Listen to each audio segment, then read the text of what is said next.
الحمد لله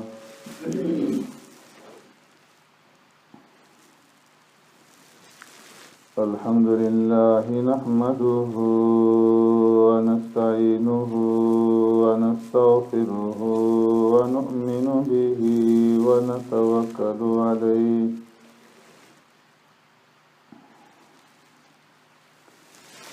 ونعوذ بالله من شرور أنفسنا ومن سيئات أعمالنا من يهده الله فلا مضل له ومن يضلله فلا هادي له ونشهد أن لا إله إلا الله وحده لا شريك له ونشهد أن سيدنا ونبينا ومولانا محمدا عبده ورسوله أرسله الله إلى كافة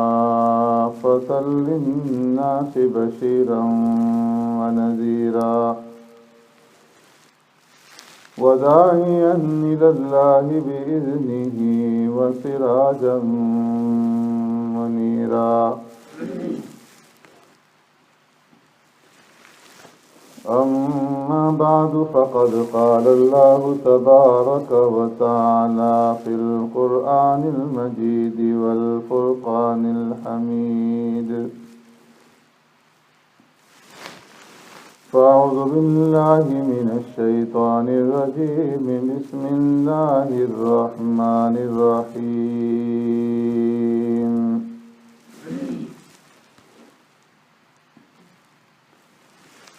إن في خلق السماوات والأرض واختلاف الليل والنهار والفلك التي تجري في البحر بما ينفع الناس وما أنزل الله من السماء من ماء فأحيا به الأرض بعد موتها وبث فيها من كل دابة وتصريف الرياح والسحاب المسخر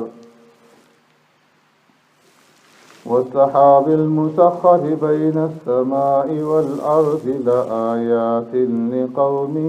يعقلون ومن الناس من يتخذ من دون الله أندادا يحبونهم كحب الله والذين آمنوا أشد حبا لله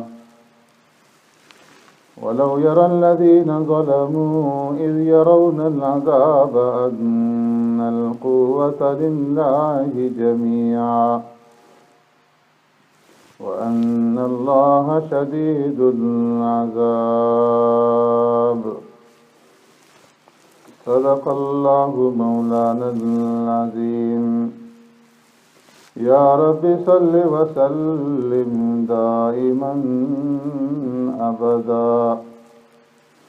على حبيبك خير الخلق كلهم هو الحبيب الذي ترجى شفاعته بكل هول من الأهوال مقتحم